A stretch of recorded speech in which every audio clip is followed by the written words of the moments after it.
C'est une opération d'une envergure tactique et stratégique rarement égalée qui s'est déroulée dans les profondeurs escarpées du Nord Yémen, marquant un tournant possible dans la sécurisation des voies maritimes de la mer Rouge. À exactement 38 km au sud-est de la ville de Saada, le silence de la nuit a été brisé par une intervention de haute précision menée par les forces d'élite américaines. Au cœur de cette zone montagneuse, à Jabal Hout, une forteresse souterraine de drones, véritable centre nerveux technologique et militaire, a été la cible d'un raid audacieux mené par 128 Rangers de l'armée américaine, issus du prestigieux 75e régiment de Rangers. Il était 1h40 du matin lorsque ces hommes, déployés sur les pentes abruptes entourant ce bastion creusé à même la roche, ont lancé l'assaut contre une garnison de 362 membres des forces iraniennes. Ces derniers assuraient la garde d'un arsenal sophistiqué comprenant 28 drones de longue portée, 44 moteurs de missiles de croisière et, surtout, une salle de contrôle hautement perfectionnée capable de guider des frappes dévastatrices contre le trafic maritime international. L'enjeu de cette mission, minuté à la seconde près, était colossal. Les Rangers disposaient de 2h20 pour neutraliser l'intégralité du site avant que l'alerte ne permette l'arrivée de renforts massifs. La forteresse de Jabal Hout n'était pas un simple entrepôt. Elle représentait une installation intégrée combinant rails de lancement, réservoirs de carburant, ateliers de maintenance et serveurs de données de ciblage. Ce site fortifié permettait aux forces iraniennes d'assembler, d'armer et de lancer des vecteurs aériens capables d'atteindre des cibles navales en moins de 70 minutes. Un délai de réaction critique pour les navires croisant au large. Pour protéger ce joyau technologique, la défense était redoutable. Le périmètre était couvert par 2 canons ZU-23-2, 3 mitrailleuses lourdes DSHK, 11 nids de mitrailleuses PKM et pas moins de 6 ceintures de mines terrestres. Les stratèges iraniens considéraient cette position comme imprenable par une force terrestre, convaincus qu'aucune incursion ne pourrait briser le périmètre de sécurité avant que les divisions de réserve basées à Saada ne puissent intervenir. Le plan d'assaut américain, d'une complexité chirurgicale, reposait sur une division en 4 éléments distincts. L'élément Alpha, composé de 34 Rangers, avait pour mission prioritaire de forcer la porte ouest, de couper l'alimentation électrique principale et de sécuriser le corridor de service. L'élément Bravo, fort de 30 hommes, devait entreprendre une escalade périlleuse de la face est de la montagne pour neutraliser les postes de tir en hauteur et détruire les liaisons radars et satellites, isolant ainsi la base du monde extérieur. L'élément Charlie, le groupe de choc de 36 Rangers, était chargé de la brèche dans le tunnel sud avec pour objectif final la salle de commandement et le centre de contrôle des drones. Enfin, l'élément Delta, avec ses 28 hommes, assurait le verrouillage de la route d'accès, se positionnant en barrage pour intercepter tout renfort ennemi grâce à une puissance de feu conséquente incluant des mitrailleuses M240B, un lance-grenade MK-19 et 2 équipes équipées de missiles anti-chars Javelin. L'assaut proprement dit a débuté à 1h43. Les membres de l'élément Alpha ont ouvert la voie en découpant la première clôture de haute sécurité à l'aide de cordeaux détonants, un signal silencieux pour les autres unités. Simultanément, l'élément Bravo, faisant preuve d'une précision remarquable, a éliminé l'équipage de la tour Est grâce à 2 tirs de fusil de précision MK11 mode 0. Au sud, Charlie a utilisé une charge linéaire pour pratiquer une ouverture d'homme dans le flanc du tunnel, s'engouffrant immédiatement dans les entrailles de la montagne. À l'extérieur, l'élément Delta a sécurisé le poste de contrôle routier en utilisant des carabines M4A1 SOP Mode 2 équipées de silencieux, complétées par une brève rafale de mitrailleuses MK48 Mode 0 pour décourager toute résistance initiale. En quelques minutes, les positions clés étaient investies. Alpha tenait le poste de garde, Bravo dominait le sentier supérieur, Charlie avait pénétré le tunnel et Delta avait coupé l'axe routier. Une tentative de sortie désespérée de 2 camionnettes depuis la cour des casernes a été immédiatement stoppée par Delta. Le premier véhicule a été pulvérisé par un missile Javelin, tandis que le second, dans une manœuvre d'évitement brutale, s'est encastré dans un mur de pierre. À 1h47, l'intensité des combats a franchi un nouveau palier lorsque l'élément Alpha a pénétré dans le hall de service ouest. Une mitrailleuse PKM, dissimulée derrière un retranchement de sacs de sable près de la salle des générateurs, a ouvert le feu. La réponse des Rangers a été immédiate. Alors que 2 tireurs saturaient la position adverse avec leurs fusils mitrailleurs M249 SAW, Un troisième Ranger a réussi à glisser une charge de C4 au bout d'une perche directement dans l'embrasure de tir. L'explosion qui a suivi a permis à Alpha de s'emparer de la zone et d'éliminer les défenseurs avec des tirs précis de MK-18 CQBR. Pendant ce temps, l'élément Bravo progressait péniblement sur des marches de fer taillées dans le roc, sous le feu nourri d'une DSH-4 dominant la cage d'escalier. L'utilisation d'un canon sans recul Carl-Gustaf M3 a été décisive. Un seul projectile explosif a suffi à réduire au silence le point d'appui adverse, permettant aux Rangers de poursuivre leur ascension vers les sommets. À l'intérieur du tunnel sud, les hommes de l'élément Charlie se heurtaient à une défense organisée. Dans le premier coude du tunnel, 9 combattants iraniens s'étaient retranchés derrière des fûts d'huile et des barbelés, déclenchant un feu nourri d'AK-74. Les Rangers ont répondu par une combinaison de tirs de couverture et l'utilisation d'une charge creuse pour disloquer les obstacles, forçant ainsi le passage vers le cœur du complexe. À la salle des générateurs, Alpha a surpris 6 techniciens et soldats tentant désespérément de lancer les systèmes de secours.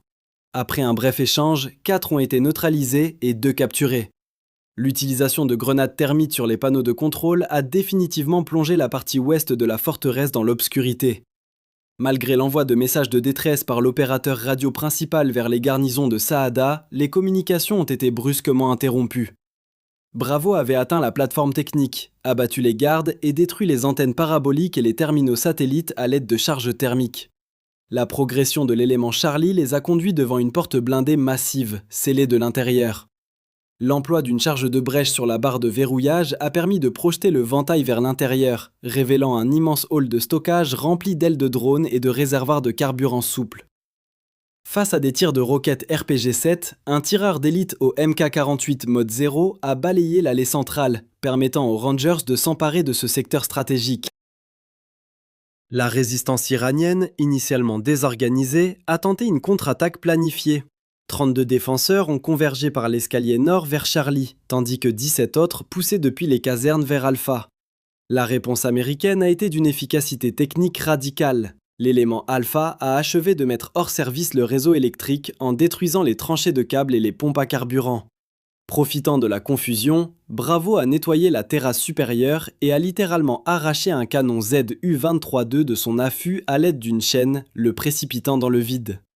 À 1h55, la jonction entre les éléments Alpha et Charlie s'est opérée au niveau du palier nord. Malgré la résistance de Denis de PKM et d'une équipe de RPG-7, les Rangers ont utilisé un lance-roquettes AT-4 pour briser les retranchements. En moins de 20 secondes, la zone était sécurisée, laissant derrière elle 19 combattants iraniens hors de combat. Les forces américaines ont alors pénétré plus profondément dans le sanctuaire. À l'extérieur, la situation s'est tendue pour l'élément Delta lorsqu'un convoi de 7 pick-up et 2 camions de transport a été repéré arrivant du nord. Les défenseurs de la forteresse avaient réussi à alerter leurs alliés avant la coupure des communications. Laissant le convoi pénétrer dans la zone de destruction, les Rangers ont déclenché un enfer de feu. Les mitrailleuses M240B ont pris les véhicules en écharpe, tandis que le MK-19 pulvérisait le véhicule de tête. Un missile Javelin a achevé de bloquer la route en frappant le camion central, transformant la piste en un amas de ferraille fumante. 21 survivants du convoi ont tenté de se réfugier dans les rochers avant d'être neutralisés par les tirs précis des M4A1.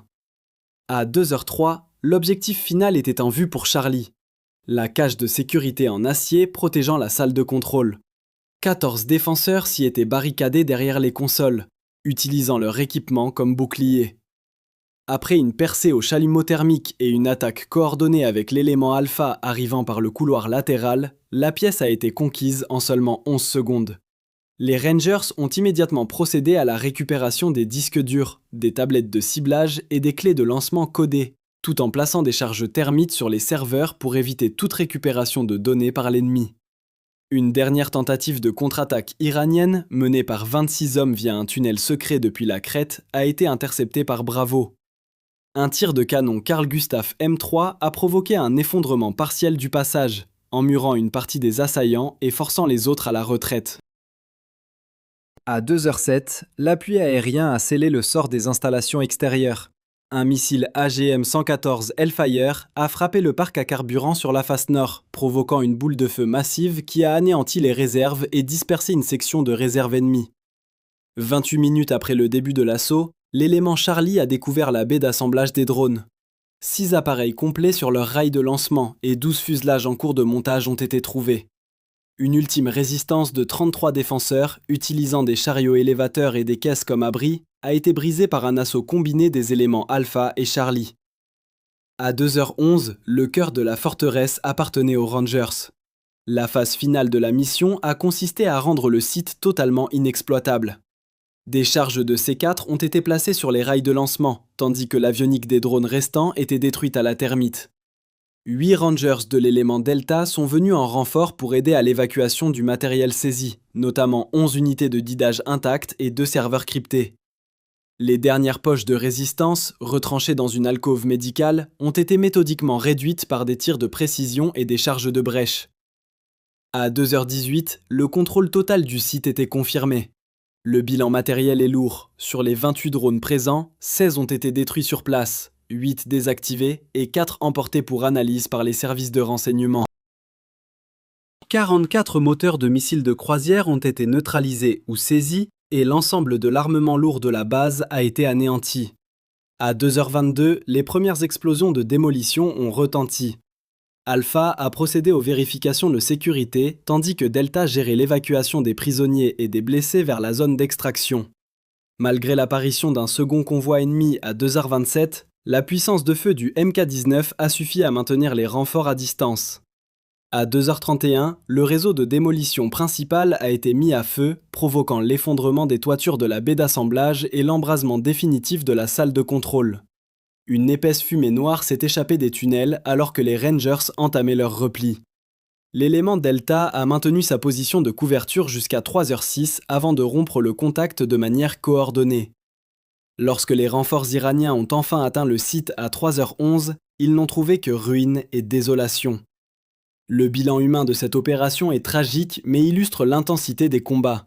Les Rangers de l'armée américaine déplorent 4 morts et 13 blessés, tandis que les forces iraniennes ont perdu 94 hommes, comptent 73 blessés et 61 prisonniers. Sur le plan financier et stratégique, les pertes pour les forces pro-iraniennes sont estimées à 67,4 millions de dollars, incluant les infrastructures de pointe et le matériel technologique. Cette forteresse, que beaucoup jugeaient imprenable et capable de menacer la navigation mondiale pendant des années, a été méthodiquement démantelée en moins de 2 heures par une force d'élite déterminée. Ce raid de Jabal Hout restera comme un modèle d'engagement terrestre en terrain hostile, prouvant